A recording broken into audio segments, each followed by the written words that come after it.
금융시장에 있는 수많은 전문가들이 얘기하는 것들이 이미 죽은 말일 가능성이 있다. 옛날에 알던 이 미국이 이미 아닌 거예요. 아직도 경제랑 주가가 관계가 있다고 생각하시나요? 저는 미국이란 나라의 핵심 권력이 그동안 금융 권력이었다고 생각하거든요. 네. 그런데 지금은 금융 권력이 힘을 잃고 있는 것 같아요. 안티-CBDC법은 뭐냐면요. 금융 권력을 말살하기 싶은 법인 거예요. 스테이블 코인은 어느 권력이냐? 테크 권력이죠. CBDC, 연준, 금융 권력이죠. 이 법안이 갖는 함의는 권력 구도나 권력 다툼의 측면에서 보면 굉장히 큰 의미가 있다고 생각합니다. 우리가 알고 있는 세상은 계속 뭔가 바뀌고 있다라는 거죠. 자산에 대한 수요를 결정하는 핵심적인 요인은 인구 구조가 어떻게 되느냐, 자산에 대한 수요가 많아지는 사람들이 늘어나느냐에 따라서 엄청 영향을 많이 받는 거예요. 단순히 인구가 늘어나는 게 아니라 인구 구조가 중요한 거예요. 인구 구조. 그리고 그런 문제들 덕분에 대안적이고 네. 그리고 가치 있는 것의 자산의 가격은 굉장히 많이 올라갈 가능성이 높고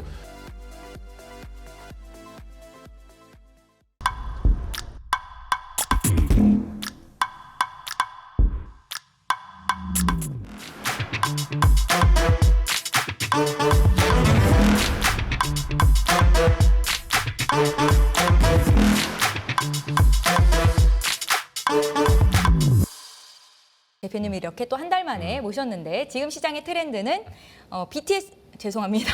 비트코인. 제가 좋아하는 가수 이름이 나올 것 가수가 나오셨네요. BTC 네, BTC, 비트코인, 에너지 여기에 AI다라는 내용으로 강조를 하시면서 이야기를 계속해서 해주고 계셨는데 오늘은 또 어떤 주제를 가지고 나오셨을지 네. 궁금하더라고요. 저는 개인적으로 궁금한 게 2100년 앞으로 먼 미래이긴 한데 2100년의 자산 시장 네. 굉장히 이게, 장기적인 전망인데 그렇죠. 이게 뭐냐면은 저도 이제 애널리스트를 했었잖아요. 네네. 그래서 하반기 전망 이런 거 하잖아요. 네, 맞죠. 숙제처럼 하죠. 하기 싫죠. 솔직히 그거 할 때마다 제가 제일 하기 싫어하는 게 코스피 밴드 맞추는 거였었거든요. 왜냐면 조롱당해요. 왜냐면 네, 맞죠. 야 애널리스트들이 이 정도 하면 그거 절대 안 맞아. 막 이러면서 이제 막 나도 조롱하는 하겠다 사람도 막 있고. 뭐 위아래 그 300포인트 조롱 받는 건 너무 싫어가지고 내가 하기 싫었단 말이에요. 그리고 단기 조명을 내가 어떻게 맞추냐는 거는 하기 싫다. 근데 이제 여기서는 이제 아예 그냥 2100년 이야기를 해버리면 뭐 맞거나 틀리거나 뭐 이렇게 할 수 있는 거니까. 75년짜리 전망이네요. 75년짜리 전망인 거죠. 근데 이 전망을 이야기하기 전에 이제 이게 왜 무슨 근거로 이렇게 얘기하느냐는 좀 말씀을 네. 드려야 될 것 같아요. 그러니까 네. 제 생각이라기보다는 연준에서 이제 이번에 잭슨홀 미팅하는 기간 동안에 캔자스시티 연준에서 나온 보고서가 있어요. 그 보고서의 내용을 보면은 2100년까지 이렇게 되겠구나라는 생각을 네. 하게 되는 부분이 있어서 그 부분은 이제 끝에서 말씀을 좀 드려보도록 하겠습니다. 그런데 2100년 뒤에 제가 살아있을지 잘 모르겠습니다. 그래서 이걸 네. 경청을 해야 되는 건가 고민이 되지만 우리 후손들을 저희 위해서 후손들을 위해서 후손들을 위해서 네 그렇죠. 열심히 듣겠습니다. 가급적이면은 저는 이제 뭐 다음 달 이런 것도 중요하지만 내가 나이 들었을 때, 뭐 연금을 받아야 될 때 그때쯤에는 또 어떻게 돼 있을까 이런 생각도 해볼 필요가 있는 것 같아요. 그래야 내가 이제 투자를 할 수 있는 거니까요. 그래서 그런 생각을 하면서 이제 이야기를 할 텐데 제가 오늘은 이렇게 설명을 좀 드려보려고 합니다. 첫 번째로는 금융시장에 아직도 거짓말, 죽은 말들이 너무 많다 이런 이야기를 좀 먼저 할 거고요. 그리고 거짓말 같은데 사실일 수도 있는 이야기를 또 이제 할 겁니다. 크게 보면 이제 두 가지로 얘기하고 나서 2100년 이야기를 하는 거예요. 네.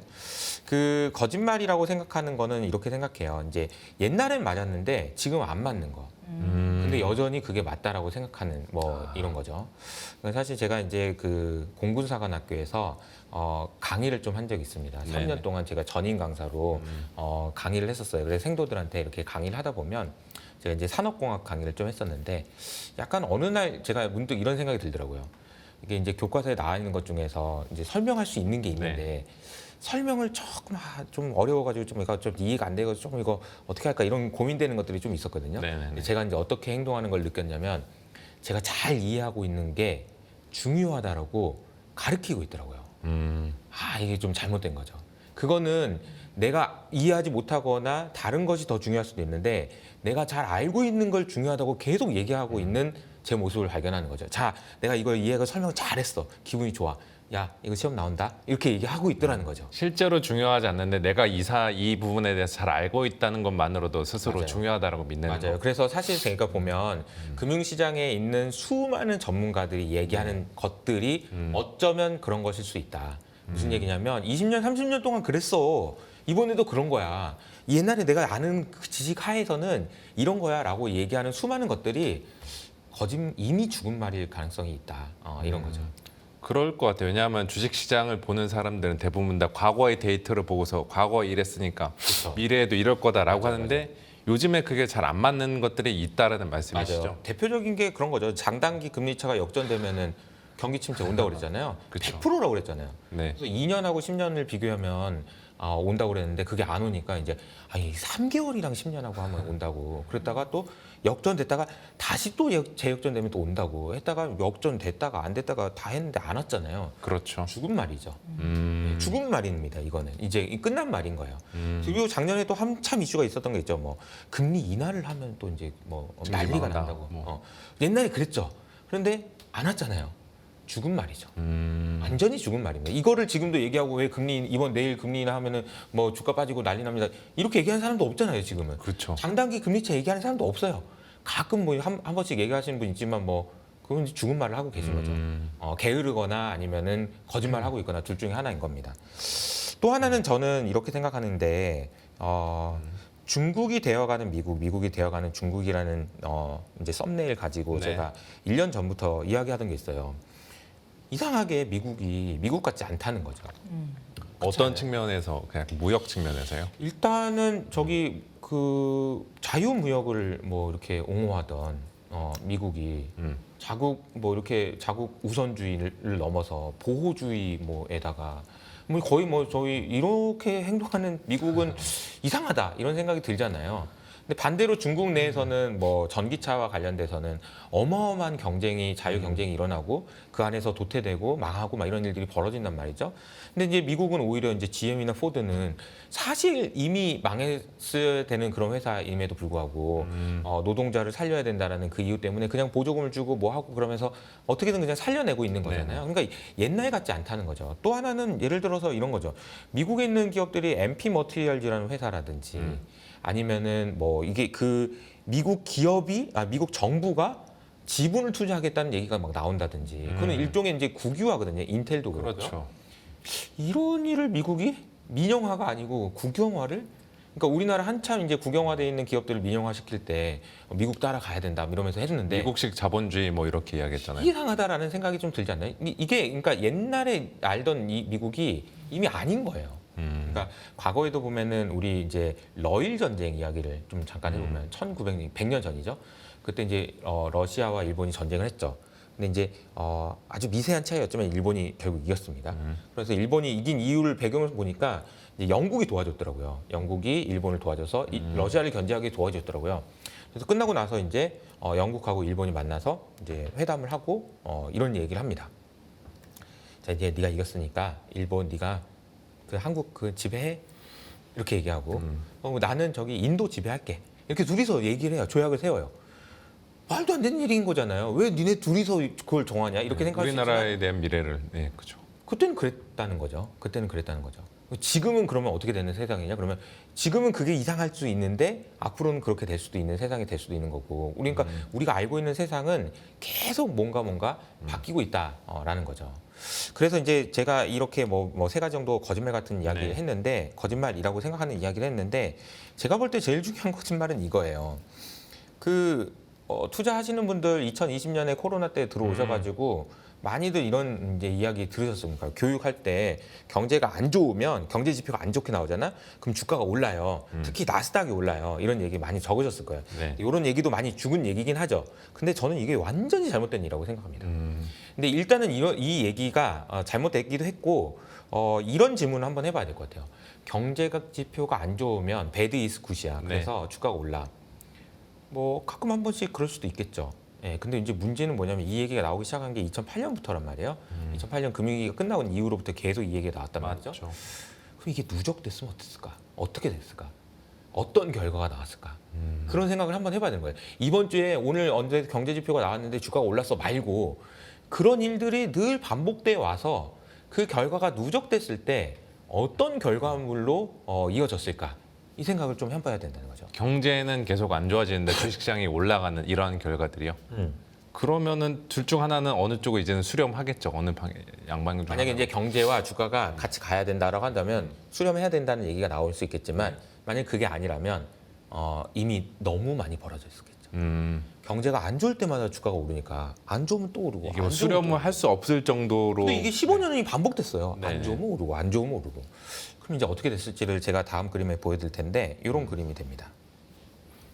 이게 주황색이 뭐냐면 미국의 GDP예요. 네. 경제를 대표하죠. 미국의 GDP는 2008년 금융위기 이후로 딱 2배 커졌습니다. 네. 예. 나스닥은 21배 네. 커졌죠. 경제가 안 좋아야 주가가 오른다가 반복된 결과물이 이건 거죠.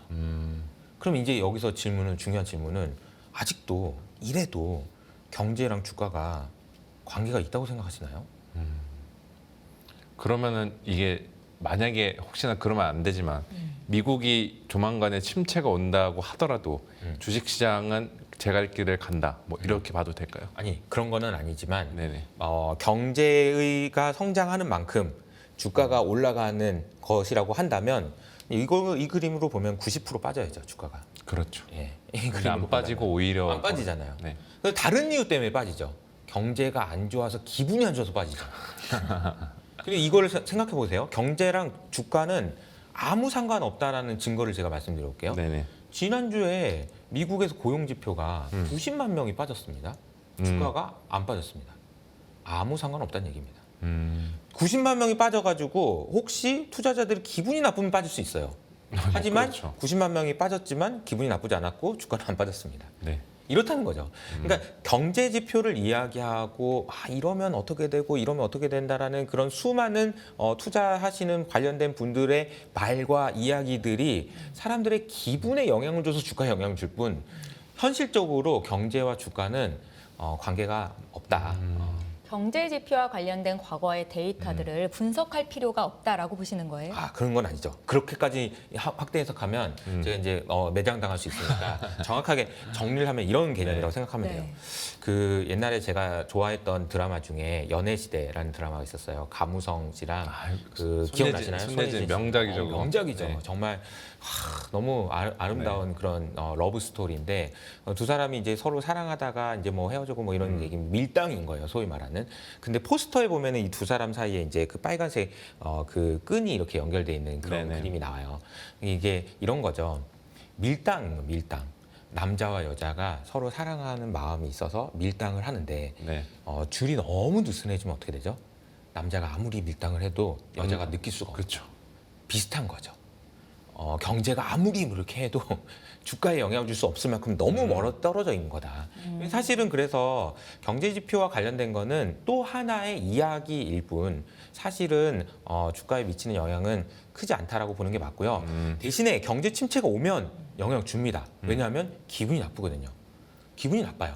경제 침체가 나오면 투자자들도 기분이 나쁘고 많은 사람들이 기분이 나쁩니다. 그래서 주가가 빠질 거예요. 그러나 이게 실제로 경제가 안 좋아지는 만큼 주가가 어떻게 돼야 된다 이런 거는 없다는 거죠.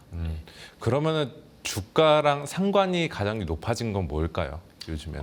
주가의 상관이 높아진 거는 결국 이제 미국의 내에서 이제 보시면은 주식 시장에 주가에 영향을 미치는 거는 결국은 이제 기업의 이익 곱하기 멀티플 네네네. 혹은 장부가 곱하기 멀티플 네. 혹은 매출 곱하기 멀티플이잖아요. 네. 그 멀티플이라는 거는 결국은 심리에 의해서 결정됩니다. 그러니까 제가 계속 기분이라고 표현한 것도 그렇죠. 심리. 마찬가지인 거예요. 그러니까 사람들의 심리가 얼마나 기분이 좋고 얼마나 주식을 사고 싶으냐에 따라서 결정됩니다. 최근에 이제 코스피가 많이 올랐어요. 코스피가 네. 왜 올랐죠? 기분이 좋아서 오른 겁니다. 주식을 사고 싶어서요. 예. 네. 뒤에도 말씀드리겠지만 모든 자산의 가격은 수요와 공급에 의해서 결정되고요. 수요는 대부분 또 기분이에요. 내가 이걸 먹고 싶어. 먹고 싶을 만할 때 기분이 더 좋으면 더 먹는 거예요. 그런 거잖아요. 주식도 그렇죠. 마찬가지고 모든 것들이 그렇게 설명할 수 있다는 거죠. 네. 그게 이제 심리적인 측면이 되게 중요하다라는 설명을 말씀을 드렸고요. 지금부터는 거짓말 같은데 이게 사실일 수도 있는 이야기를 좀 해보도록 하겠습니다. 이것도 흥미롭네요. 네. 이것도. 아크 인베스트먼트의 이제 캐시우드가 욕을 많이 먹죠. 주가가 이제 많이 빠지고 운용을 그따위로 하냐 그러면서 이제 막 욕을 많이 먹었는데 이분이 이제 하는 전망을 보면 굉장히 흥미롭습니다. 그 앞으로 미국은요. 네. 7%씩 성장할 거다 이렇게 얘기를 하고 있어요. 미국이라는 그 큰 GDP를 가진 국가가요. 네. 그러면서 이제 그 정리해놓은 표를 보시면 자세히 보시면 왼쪽에부터 보시면요. BC 10만 년 전부터 그 1년도까지 네. 10만 년 동안 인류는 0.037%씩 성장했어요. 경제 성장이 0.03%였다라는 거죠. 그리고 1000년도까지 0.14%, 1500년까지 0.3% 이런 식으로 성장했어요. 급격하게 연평균 성장률이 0.6%, 3%로 엄청나게 크게 성장했을 때가 언제냐면 네. 산업혁명 시대라는 거죠. 산업혁명 이전에는 사람이 고만고만했었어요. 그러니까 경제가 네. 성장할 수가 없었던 거죠. 그런데 산업혁명 이후로 무역이 확대되고 경제가 과학이 이런 것들 때문에 경제가 급성장하게 됐다라는 거고요. 이것 이후로 지금은 AI 혁명이 진행되면서 3%가 아니고 우리가 3%라고 생각해가지고 이제는 막 이제 점점 저성장에 늪에 빠지고 막 이렇게 생각하지만 아니 AI 때문에 급성장할 걸 이렇게 얘기하고 있다는 거죠. 아마 7% 이상 성장할 것 같아라고 이야기하는 겁니다. 그러면 저 성장의 과실은 또 양극화로 나눠서 가져가게 되는 건가요? 그럴 가능성이 좀 있죠. 그러면 이제 어떻게 이제 우리가 생각을 또 다시 한번 제가 질문 한번 드려볼게요. 경제라는 게요. 네. 그 뭘까? 경제가 성장한다는 게 뭘까? 이런 이제 고민을 해보는 거죠. 경제가 성장한다는 게 뭘까? 아마 이제 학교 다닐 때 다 배우긴 했는데 경제라는 건 저는 거래 합의라고 생각해요. 그냥 거래하는 것을 다 더한 거예요. 개인과 개인 간의 거래, 기업과 개인 간의 거래, 뭐 사 먹는 거, 네네. 그리고 이제 정부가 뭐 돈 주는 거, 은행이 하는 거, 뭐 기업 간에 투자하는 거, 뭐 이런 거 다 더한 게 그러니까 해외랑 또 투자하는 거 다 더한 거 그냥 GDP. 그래서 이제 그 거래를 합한 게 경제의 크기, 총합. 그러면 경제가 성장한다는 건 거래가 많이 된다는 거네요. 그렇죠. 그럼 거래가 많이 된다는 거는 거래 어떤 종류가 있는지 두 가지를 보면 됩니다. 첫 번째 종류는 하던 거래이고요. 두 번째 거래는 안 하던 거래죠. 하던 거래를 안 하던 거래는 예를 들어서 어떤 게 있을까요? 자, 그러면 하던 거래는 뭐냐? 네. 그냥 원래 사람들이 먹는 거예요. 먹는 거, 음식 먹고 여행도 가고. 근데 사람이 더 늘어나요. 인구가 증가해. 그래서 그냥 밥을 더 많이 먹어. 우리나라에 있는 사람들이 먹는 밥의 양이 늘어나. 네. 이게 이제 경제 성장인 거예요. 그러니까 인구의 성장에 의한 자연스러운 성장. 그리고 좀 더 뭔가를 많이 하게 되는 것들, 이런 것들이죠. 밥을 두 끼 먹는 게 세 끼 먹어. 그다음에 여행을 두 번 가던 걸 세 번 가. 여행 오던 게 두 번 오던 걸 세 번 와. 세번 와. 이런 거예요. 하던 거 더 하는 거. 이게 이제 하던 거래를 더 많이 하는 거라고 볼 수 있습니다. 이 그림은 뭐냐면은 인구 성장률이에요. 1960년대까지 인구가 급성장하고 지금 그 그림에 보시는 것처럼 인구의 성장률 자체가 낮아져요. 빨간색이 성장률이라는 그렇죠. 말씀이시죠? 그리고 파란색이 파퓰레이션이거든요. 그러니까 이제 지금 보면은 지금까지 계속해서 성장률이 낮아지는 구간이고요. 전 세계적으로. 그리고 이제 성장률은 점점 둔화될 겁니다. 그러니까 인구 성장에 의한 경제 성장. 그러니까 하던 거래를 더 많이 하는 것에 따른 경제 성장은 끝이 났죠. 점점 둔화된다는 거. 아니요, 계속 됩니다. 인구는 계속 늘어나니까요. 그런데 둔화된다. 덜 중요해진다. 네. 그럼 이제 지금부터 중요한 안 하던 거래가 중요한 거다. 안 하던 거래. 안 하던 거래. 안 하던 거래 뭐가 있을까요? 뭐가 있을까요? 10년 전엔 안 했는데 네. 지금은 하는 거래. 지금 하는 거래요? 네. 온라인은 10년 넘었었고, 아니 이거 핸드폰도 네. 2008년만 해도 없었어요. 그렇죠. 스마트폰이 없었어요. 스마트폰으로 하는 모두 경제 활동은 안 하던 거래요. 10년 전만 해도 그렇죠. 안 하던 거래입니다. 우리가 이제 그 보면은 안 하던 거래를 하기 위해서 그래서 필요한 건 뭐냐? 결국은 과학 기술의 발달, 그리고 혁신, 테크 혁명 이런 것들입니다. 다 모두가 그런 거예요. 산업혁명 이후에 그랬던 것처럼 지금은 AI, 데이터 그리고 테크를 통한 혁신이 이루어지고 근데 그게 왜 안 하던 거를 하게 되냐면 가격이 싸져서 그래요. 그냥 가격이 싸져서 예를 들어서 카카오톡 예를 들어볼게요. 카카오톡 처음 나왔을 때 사람들이 그랬어요. 야 이거 뭐 문자 보내면 되지 무슨 카카오톡 그거 뭐 공짜로 한다고 뭐 네. 얼마나 하겠냐? 그 뭐 대단한 거라고 별것도 아닌 거 그렇게 그래 뭐 된다고 해봐서 그래 뭐 그럼 밸류에이션 한번 해볼까? 카카오가 얼마나 되는지 그럼 이제 어떻게 밸류에이션 했는지 아세요? 카카오톡의 밸류에이션을 이렇게 했죠. 자 문자 너 하루에 몇 개 보내냐? 그리고 30원이지. 네. 그래, 곱하기 얼마 해가지고 매출 1년에 매출 이거고 성장 많이 성장한다 치고 이거 절반한다 치고 그럼 카카오 별거 아니잖아. 이런 식으로 했단 말이에요. 말이 되나요 이게? 말도 안 되는 거죠. 가격이 혁신적으로 낮아졌을 때 수요가 얼마나 폭증할 수 있는지를 전혀 모르기 때문에 했던 정말 바보 같은 밸류에이션 방법이었던 거예요. 자, 그러면 과거에 또 그런 일이 있었습니다. 좀 더 과거로 가면은 이메일이 처음 나왔을 때 네. 사람들이 뭐라고 했는지 알아? 너 하루에 1년에 편지 몇 통 쓰냐 너? 편지 몇 통 써? 그 편지 쓰는데 그 우표하는 거 그거 하는 거 그거 귀찮아가지고 이메일 한다고? 그 말도 안 되는 소리 하지 마. 이렇게 얘기했다고요. 그 경제 커져봤자 경제가 얼마? 근데 그게 아니라는 거죠. 이게 디플레이션이 돼서 가격이 혁신적으로 낮아지면 사용량은 폭발한다는 거예요. 폭발. 그리고 그 폭발하는 경제 때문에 폭발하는 거래 때문에 또 다른 경제 성장이 나오고 또 다른 게 나온다. 이게 사실은 어떻게 보면은 경제 성장의 핵심이에요. 핵심. 인구 증가에 따른 하던 거래가 아니라 혁신에 따른 새로운 거래.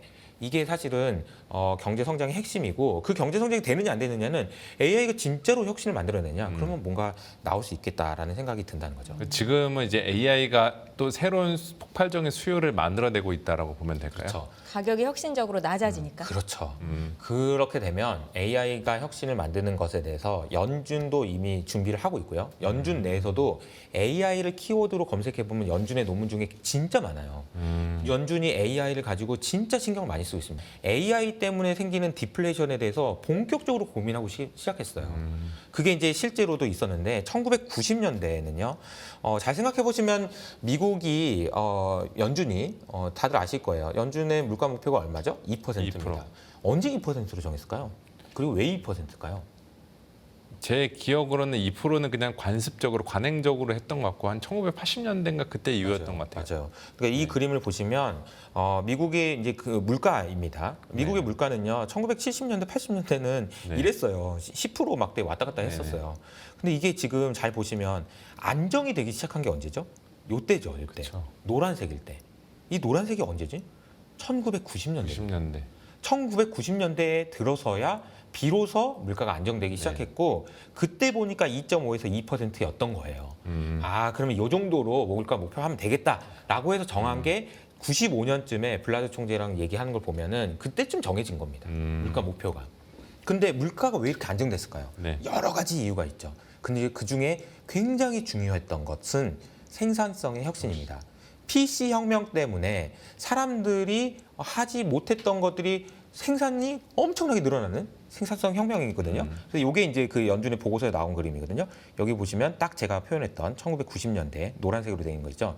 이게 생산성이 드라마틱하게 급증하죠. 네, PC 때문에. 저 선이 생산성 차트예요. 그렇죠. 네. 생산성 차트인데 엄청나게 생산성이 급증하고 덕분에 물가는 안정됐다라는 겁니다. AI는 디플레이션이에요. 아주 강력한 디플레이션입니다. 네. 그래서 사실은 관세가 아니었다면 미국은 어쩌면 지금도 디플레이션을 걱정하고 있을 수도 있어요. 2% 물가 밑으로 내려가면서요. 예. 왜냐하면 아니 이건 당장은 아니겠지만 네. 그걸 걱정할 거라는 거예요. 미래에. 그냥 단순하게 생각해봐도 그래요. 제가 이제 자주 예를 들면 마이크로소프트가 뭐 사상 최고 실적의 사상 최고의 주가입니다. 잘 나가고 있어요. 네. 근데 얼마 전에 사람 자른 거 보셨죠? 엄청나게 잘랐어요. 1만 명 잘랐습니다. 1만 명. 그 사람들 전부 다 저보다 훨씬 똑똑한 사람들이에요. 엄청나게 능력 있는 사람들이에요. 스탠포드, MIT 다 나오고 진짜 천재 중에 천재들이에요. 네. 잘렸습니다. 왜요? AI보다 못하기 때문에. AI보다 못하는 애는 집에 가라는 거죠. 그 친구들이 나와서 물론 이제 뭐 다른 일을 하겠지만 이거는 뭐냐면은 임금 상승률에 엄청난 허들인 거죠. 임금을 왜 올려주냐? 사장님 입장에서 생각하면 내가 네 임금을 왜 올려주냐? AI가 더 잘하는데. AI가 하는데 왜 올려주냐? 그럴 필요가 없는. 고용을 왜 하냐? AI가 하는데. 이거는 어마어마한 디플레이션 압력인 거죠. 엄청난. 지금 그래서 미국 연준 내에서도 지금 AI를 엄청 신경 많이 쓰고 있다라고 볼 수 있을 것 같습니다. 이게 그렇게 해서 사람들을 자르면서 이제 디플레이션을 만들어내는 것까지는 이해가 가는데 그렇게 사람들이 하나둘씩 일자리를 잃어 나갈수록 사회 전반적인 수요의 총량도 줄어들지 않을까 싶어서요. 근데 아마 이제 물건이 더 많이 만들어지면 그만큼 우리는 인플레이션이 낮아지는 효과를 볼 거고 그거 덕분에 아마도 돈을 더 수요가 주겠죠. 더 만들어지겠다. 제가 개인적으로 이제 저희 부모님이 시골에 계셔가지고 시골에 이제 지난주에 내려갔다 왔는데 네, 네. 굉장히 신기한 걸 봤습니다. 사거리마다 노인분들이 서 계시더라고요. 그 횡단보도에 이렇게 가로막고 여기 서 계시는 분들이 있더라고요. 8분씩. 그러면서 이제 신호등이 있는데 건너지 마세요, 건너세요를 하고 계시더라고요. 공공 일자리를 만들어준 거군요. 네, 왜 저런 거를 하죠? 그분들에게 이걸 하면 돈을 드리는 거죠. 이거는 그냥 줄 수 없으니까 억지로 만든 거예요. 그게 무슨 의미가 있죠? 의미가 없습니다. 우리 25만 원 준다고 해서 난리가 났지만 더 줄 겁니다. 더 주겠죠, 당연히. 우리나라도 그렇고 많은 나라들이 그냥 아무 의미도 없는 일을 하면 준다고 하든 그냥 주든 기본소득 어떤 이런 식으로든 개념인가요? 더 주겠죠. 더 주는 세상으로 갈 겁니다. 그런 세상으로 가게 될 거고 결국은 이제 그게 이제 결국 뒤에도 말씀드리겠지만 자산 가격의 상승 원리가 될 거예요. 그렇게 될 수밖에 없고요. 이제 그런 부분들은 이제 말씀드렸고 거짓말 같은데 실제로도 그런 일들이 일어나고 있다라는 거고요. 그래서 이제 테슬라 이야기를 좀 드리면 제가 이제 한 달 전부터 테슬라 이야기를 저희 채널에서 계속 말씀드리고 있는데 이 그림은 이제 테슬라의 아까 제가 말씀드렸던 디플레이션이 만들어내는 혁신이에요. 아까 카카오톡도 얘기했고 이메일도 얘기했는데 로보택시 돼서 뭐 되겠냐 이런 얘기 많이 하죠. 근데 로보택시 다 테슬라 주가에 반영돼 있어. 과연 그럴까요? 네, 글쎄요. 저는 테슬라의 주가가 PER로 몇 배고 이런 게 아니라 정말 로보택시가 가지고 올 수 있는 혁신적인 변화에 대해서 함부로 그렇게 야, 너 30원짜리 문자 몇 개 하냐? 이메일 편지 몇 통 쓰냐?라는 식으로 폄하하면 안 된다고 생각합니다. 이게 모든 것은요, 사람들이 하던 것이 있기 때문에 이걸 바꾸기 위해서는 엄청나게 낮은 가격이 필요해요. 낮은 가격이 없으면 바꾸지 않는다고. 아니, 저기 택시 잘 타고 있는데 뭐하러 저기 로보택시를 탑니까? 비싸면. 근데 싸잖아요. 버스 타는 것보다 싸잖아요. 로보택시 타면은 핸드폰 들어와가지고 딱 타자마자 내가 듣던 게 그냥 음악이 나오고요. 내가 딱 타자마자 듣던 유튜브가 딱 보여요. 그리고 그 택시 기사님이 말도 안 걸어요. 얼마나 편하고 좋아요. 쾌적하죠. 근데 버스만큼 싸요. 그럼 왜 안 탑니까? 택시 기본 요금이 예를 들어 지금 5,000원이라고 하면은 로보택시는 2,000원대, 1,000원대 이렇게 그쵸. 하면은 훨씬 더 많은 사람들이 택시를 이용할 거다. 맞아. 로보택시가 그러니까 지금 이 비유를 들자면은 옛날에 이제 카카오톡 할 때는 카카오톡이 있기 전에 문자 보낼 때 30원이니까 30원도 싸다면 싸지만 그래도 좀 그렇잖아요. 그래서 이런 거 보낼 수 있었나요? 크크크. 그렇죠. 못하죠. 꽉꽉 채워서 보냈죠. 이렇게 하다 꽉꽉 채워서 지웠다가 다시 30원이니까 그래도 30원이니까. 근데 지금 공짜니까 어떻게 하나? 크크크. 별말을 다 하잖아요. 그러니까 이게 보면은 이게 혁신이 낮아지면서 수요가 폭발적으로 늘어날 수 있다라는 것에 대해서 우리가 생각해야 된다는 거고 이렇게 되면 이제 사실은 이런 거예요. 테슬라는 이제 차를 더 많이 사세요 말고 이런 거를 광고를 아예 할 필요가 없어요. 왜냐면은 이제 로보택시 사업을 할 수 있게 열어지잖아요. 네. 열어지겠죠. 곧 있으면. 그러면 로보택시는요, 이제는 더 이상 우리가 알고 있는 지금 우리가 눈에 보고 있는 그 차가 아니에요. 그거는 꼬마 빌딩이에요. 그 한 대가. 왜냐하면 그 한 대를 사면 얘가 로보택시 사업이 돼서 굴러가서 자기가 돈이 나온다니까요. 우리가 꼬마 빌딩을 사는 이유가 뭡니까? 나중에 나이 들어서라도 그쵸. 임대료라도 받으려고 하는 거 아닙니까? 근데 로보택시는 아무 군소리도 없이 그냥 사놓만 놓으면 그냥 내가 돈이 들어오는데요. 그 이율이 꼬마 빌딩보다 훨씬 더 높을 텐데요. 그걸 왜 안 사냐는 거죠. 수요가 걱정할 필요가 없는 거예요. 그때부터는. 그래서 테슬라의 주가가 최근에 많이 오르고 있긴 한데 우리가 생각하고 있는 그런 큰 변화에 생각해 놓고 보면은 테슬라의 주가가 여기서 멈추진 않을 것 같다. 이런 생각이 좀 들고요. 이런 게 이제 그 AI 때문에 노동기회가 박탈되고 이런 것들이 영향이 있는 거죠. 그리고 아까 말씀드렸던 대로 연준은 이미 AI가 만드는 생산성 혁신에 대해서 상당히 고민하고 있습니다. 여기 보이시죠? 네, 작년부터 나왔던 논문에 보면 AI와 관련된 이야기를 하면서 여기 보시면 요거는 이 그림은 굉장히 중요한 그림이거든요. 노동 생산성이 어떤 식으로 움직이고 있는지를 보여주고 있는 그림입니다. 앞으로 이제 연준의 추정인데요. 앞으로 6년, 5년 동안 미국은 검정색 선입니다. 많이 올라갈 것 같아요. 생산성이 좋아질 것 같습니다. 그런데 나머지 나라는 안 오를 것 같다. 왜? 얘네들은 AI 투자 안 했잖아. 얘네 AI 저거 안 하잖아. 안 되지 뭐. 우리만 될 것 같다. 이런 얘기를 하고 있는 거고 그런 전망들을 지금 이제 연준에서도 하고 있다라고 보시면 되겠습니다.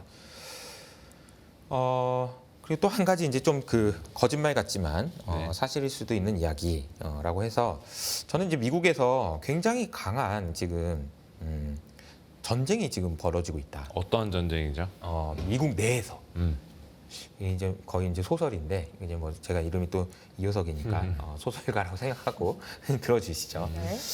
저는 미국이란 나라의 굉장히 핵심 권력이 그동안 금융 권력이었다고 생각하거든요. 네. 그게 이제 이건데요. 1907년 제가 옛날 얘기 많이 하네요. 네. 1907년에도 미국에서 패닉이 한 번 있었어요. 더 패닉이네. 패닉이 이제 덜을 붙이니까 얼마나 큰 그렇죠. 심각한 위기였겠어요. 이때 이제 은행들이 몇천 개가 망하고 그러니까 미국 없어진다고 그랬어요. 그때. 근데 그래서 이제 그때 금리가 어디까지 올랐냐면 100%까지 올랐습니다. 금리가 기준금리가요? 네, 아니 기준금리가 아니고 시장에 이제 론 인터레스트죠. 네. 콜 론 인터레스트가 100%까지 올랐죠. 1907년 10월 24일 날 100%까지. 그러니까 이제 그때 이제 망한다고 그랬죠. 이게 뭐 역사적인 내용인데 왜 이런 일이 발생했던 거죠? 그냥 간단히. 그래서 그 전까지 있었던 사실 그 전까지는 이 1907년에는 연준도 없었어요. 요 내용은 지금 연준의 홈페이지입니다. 연준의 히스토리 홈페이지에 있는 거예요. 연준이 없었을 때였어요. 그러니까 은행에 대한 신뢰가 없었고 그것이 이제 막 부과되다가 한번 큰 은행이 망하고 이러다 보니까 이제 연쇄 부도가 나고 아무도 믿지를 못하는 상황이 되고 누구도 이 사태를 해결할 수 없는 그 절체절명의 순간에 딱 갑자기 이제 이분이 나오는 거죠. 딱 등장합니다. 야, 내가 좀 도와줄까? 네. 라고 한 개인이 나서서 이 문제를 해결합니다. 어떤 은행이 아니고요. 한 개인이요.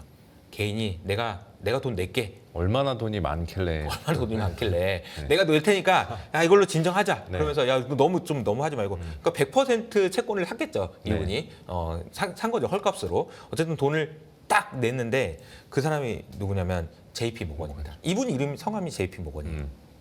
그리고 이때 이제 JP 모건 은행이 주도해서 이런 식으로 해서 나라가 꼴이 되겠냐? 나라에도 이게 중앙에 은행이라는 게 있어야지라고 하고 나서 7년 후에 2013년에 연준이 처음 생겨난 거죠.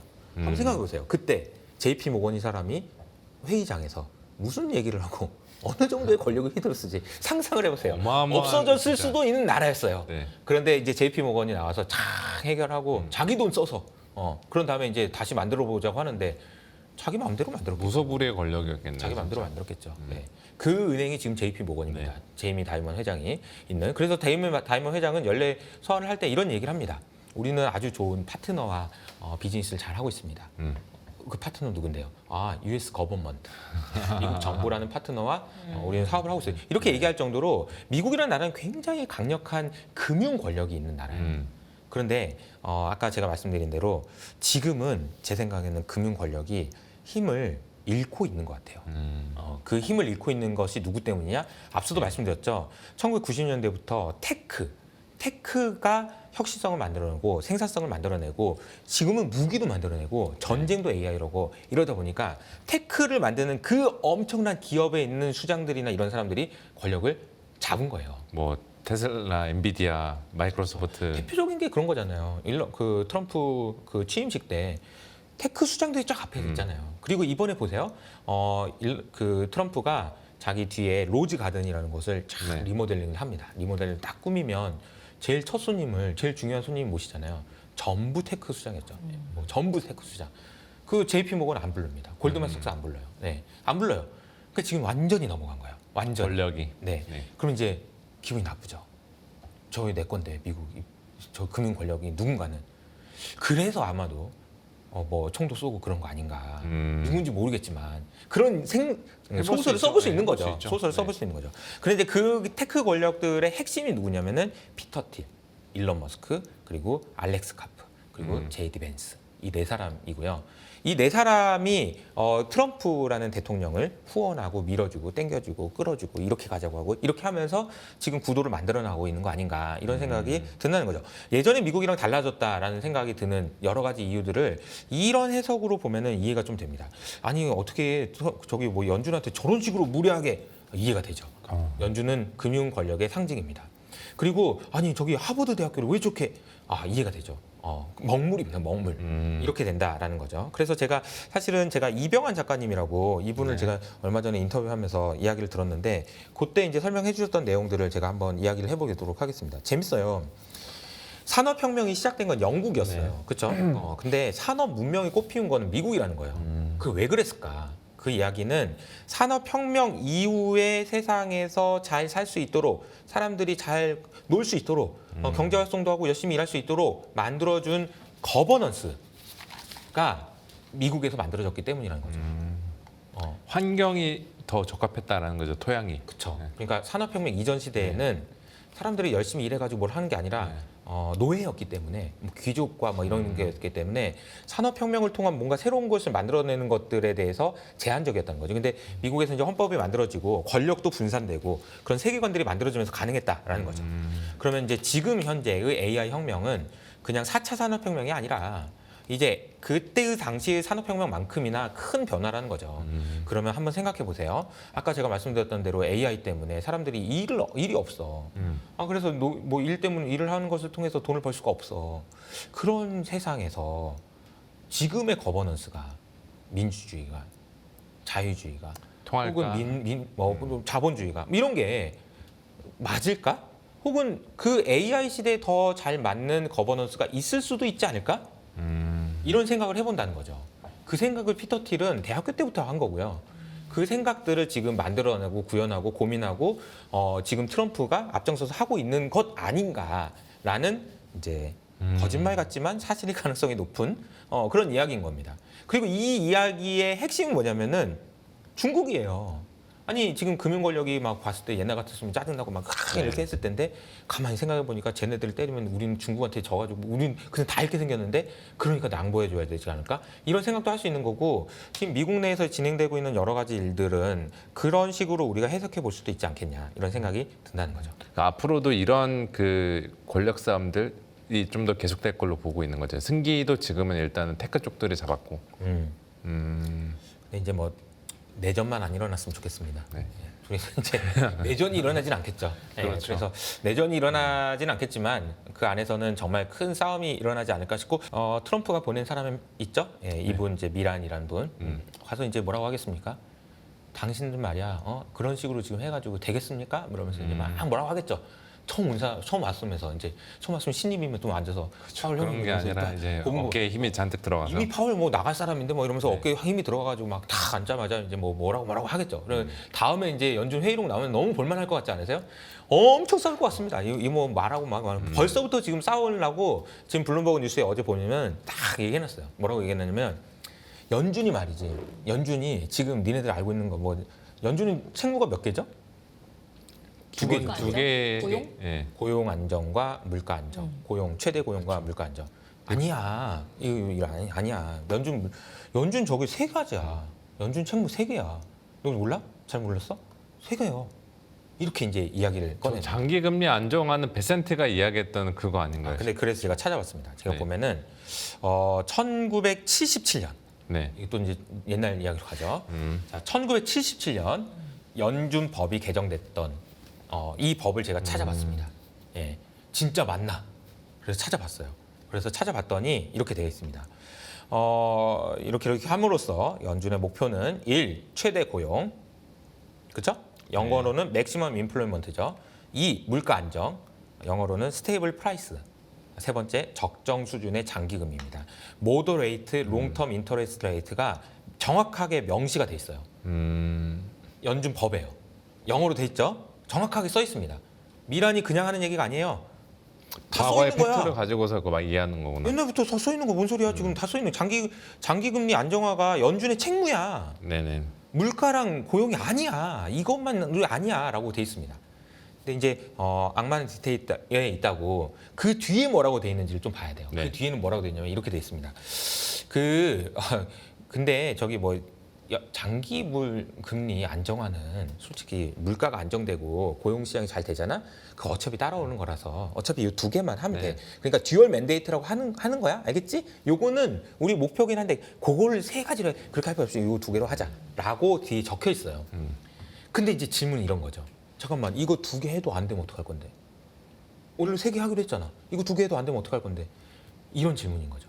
그러면은 그럴 가능성이 있죠 지금 근데. 고용이 안정되고 물가가 안정돼도 미국 정부가 하도 돈을 많이 빌리니까 금리가 올라갈 가능성이 있죠.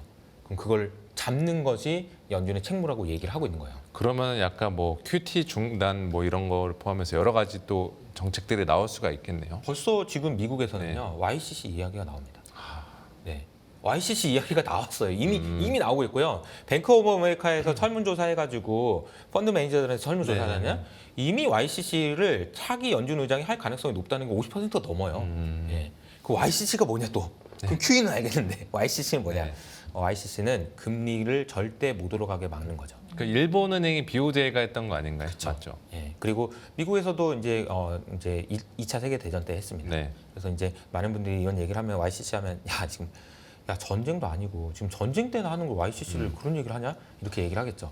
그런데 그러면 이제 미란이랑 그리고 트럼프, 베센트는 이렇게 대답할 겁니다. 너는 지금 전쟁이 아닌 것 같냐? 너는 지금 전쟁이 아닌 것 같아? 지금 전시 지금 상황이다. 전쟁이야. 중국이랑 지금 전쟁이라고. 장난인 것 같니, 니네들? 이렇게 얘기할 거라는 거죠. 그래서 제가 생각할 때 이런 이야기를 이제 YCC를 지금 당장 하진 않겠지만 이런 이야기를 뭐라 할 겁니다. 뭐라 YCC라는 건 이제 일단 교육을 시켜야 되잖아요. YCC가 뭔지부터 알아야 될 거고 사람들이 이제 YCC 얘기를 많이 할 거고 야 YCC 얘기가 나오고 있는데 어떤 헤지 펀드가 국채 숏을 하죠? 그렇죠. 국채 금리 올라간다는 베팅을 누가 합니까? 그거를 YCC 이게 나오고 있는데 못 합니다.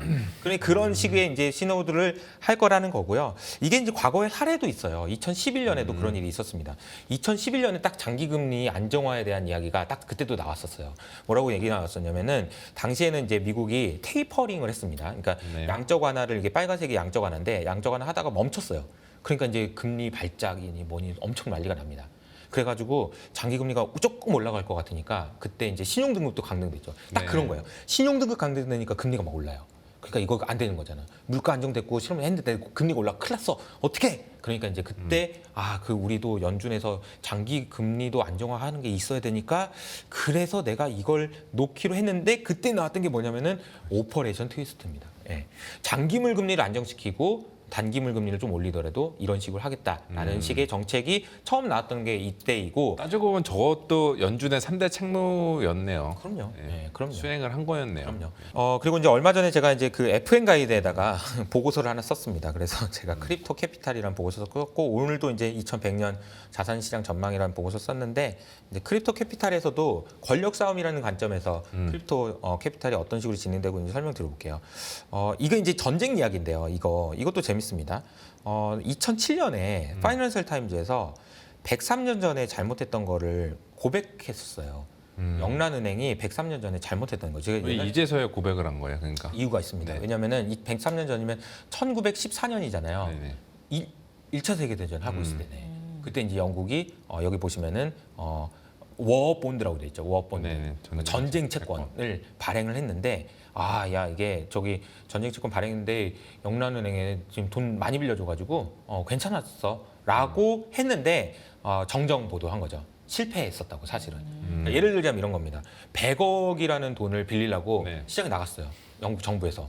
그래서 100억 다 빌렸어라고 파이낸셜 타임즈 기사 썼는데 알고 보니까 30억만 모였어. 그러면 70억은 어떻게 했어? 그러면은 그러니까 이제 못 빌렸다고 그냥.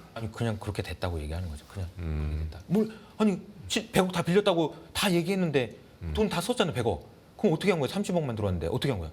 그냥 그렇게 됐다고 그러는 거야. 어떻게 된 건데 그러면? 뭐 좀 찍어가지고 어떻게 뭐 써가지고 이렇게 한 거다. 그걸 근데 이미 103년 동안 거짓말하는 거 꽁꽁 숨기고 있다가 103년 후에 말한 거죠. 왜 이제서야 말했는지 되게 그게 103년 지났으니까 이제 네. 그거 가지고 뭐라고 하겠어 이제 이런 식의 이제 생각인 거죠. 그때도 그 어마어마한 천문학적인 돈을 그냥 찍은 거예요. 그러면서 이제 이 기사에 나온 게 굉장히 지금 시대도 시사점을 주는데 뭐라고 됐냐면 국가 부채 관리는 매우 복잡하고 전시에는 인 워타임이죠. 제가 전쟁 얘기 많이 하죠. 거의 헤라클레스급 과업이다라고 얘기해요. 그러니까 어렵다는 거예요. 그러니까 이제 이 얘기인 거죠. YCC 얘기, 스티브 미란 얘기, 트럼프 이야기 이거는 지금 전쟁이기 때문에 지금 장기물 금리가 올라가면 안 되고 장기물 금리를 막기 위해서는 연준이 뭘 쓰더라도 해야 된다라는 거예요. 물가에 영향을 주지 않는 범위 내에서 최대한 뭘 해. 지금 금리를 내리고가 아니고요. 장기물 금리를 안정화시킬 수 있는 어떤 조치가 나올 것인가, 어떤 이야기들이 나올 것인가 되게 중요하다는 거예요. 그래서 이제 계속 얘기 드리지만 전쟁이라는 얘기를 자꾸 하는데 미국의 지금 부서 이름이요. 국방부에서 바뀌었죠. 국방부 이름이 디파트먼트 오브 디펜스에서 워. 디파트먼트 오브 워로 바뀌었습니다. 네, 워로 바뀌었어요. 그러니까 원래 미국은 이런 모습이었어요. 전쟁부의 옛날 로고가 이거거든요.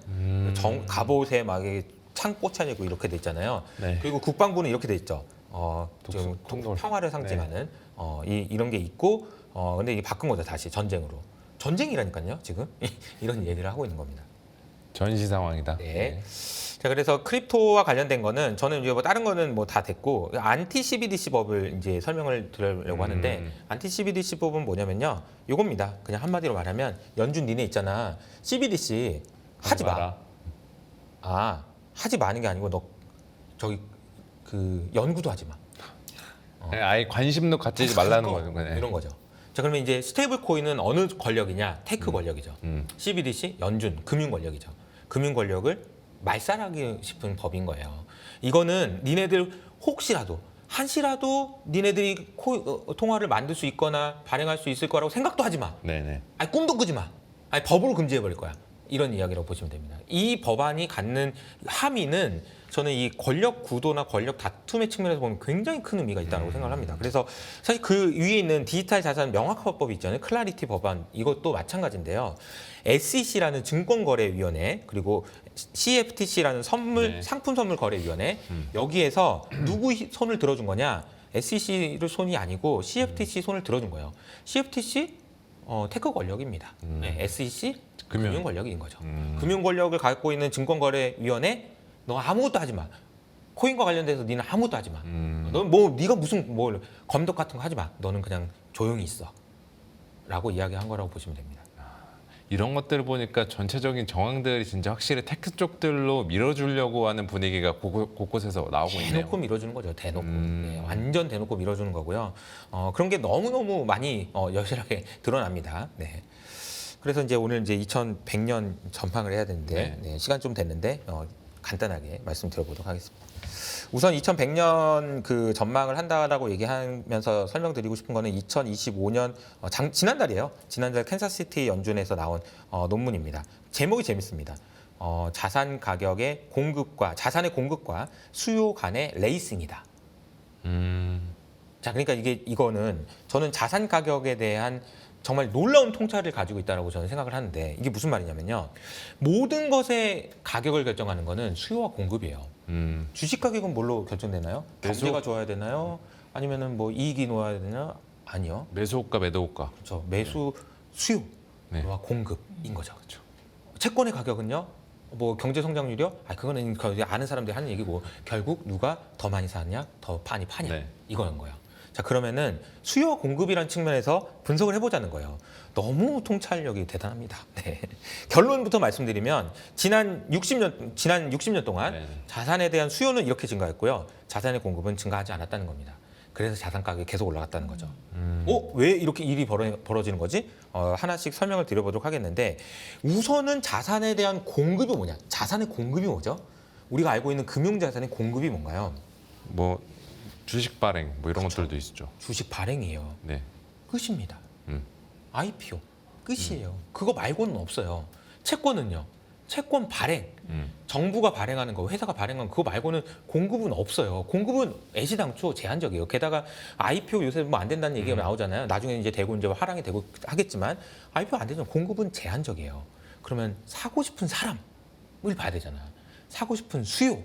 이게 뭐냐는 거죠. 이 질문이 굉장히 중요한 질문이었는데 저도 이 논문을 보면서 와 진짜 막 무릎을 쳤는데 맞네 이런 생각을 했는데 자산에 대한 수요는 무엇이 결정할까? 자산에 대한 수요를 결정하는 핵심적인 요인은 뭘까요? 아까 이야기한 거 종합해 보면은 가격? 네. 아니죠. 뭘까요? 이게 그냥 돈이 많아지면 수요가 늘어날까요? 그럴 수도 있지만 꼭 그렇지는 않을 것 같단 말이죠. 제일 중요하게 본 건 뭐냐면은 인구 구조입니다. 이게 뭔 말이냐 이렇게 생각을 해보시면 돼요. 10살짜리 아이가 자산에 대한 수요가 있나요? 딱히 없죠. 5살짜리 아이 없잖아요. 지금 자산에 대한 수요가 지금 많죠. 있죠. 많죠. 그러니까 인구가 전 세계, 그러니까 미국이란 나라 혹은 전 세계적인 관점에서 봤을 때 인구 구조가 어떻게 되느냐, 자산에 대한 수요가 많아지는 사람들이 늘어나느냐, 어떻게 되는 거냐에 따라서 엄청 영향을 많이 받는 거예요.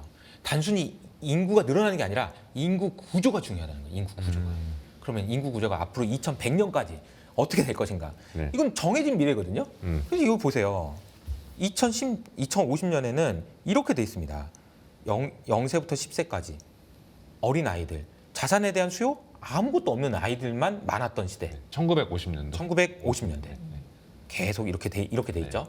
2100년대까지 어떤 식으로 바뀔 거냐면 이렇게 바뀔 겁니다. 나이 많은 사람들의 비중들이 구조가 높아지는 걸로 바뀌어가네요. 그렇죠. 자산을 가지고 있어야만 하는 사람들의 비중이 급격하게 증가하고 그 숫자가 계속해서 늘어나기 때문에 인구의 고령화는 자산의 수요라는 측면에서는 구조적인 요인이라는 거예요. 근데 이게 늘어난다고 해가지고 기업이 더 많이 생기고 IPO가 되고 그런 건 상관없는 거예요. 그냥 자산의 수요와 공급이라는 측면에서는 공급은 제한적이에요. 그러나 수요는 계속해서 구조적으로 늘어난다는 거죠. 그러면은 올라갈 수밖에 없는 환경이네요. 수요가 더 많으니까 계속해서.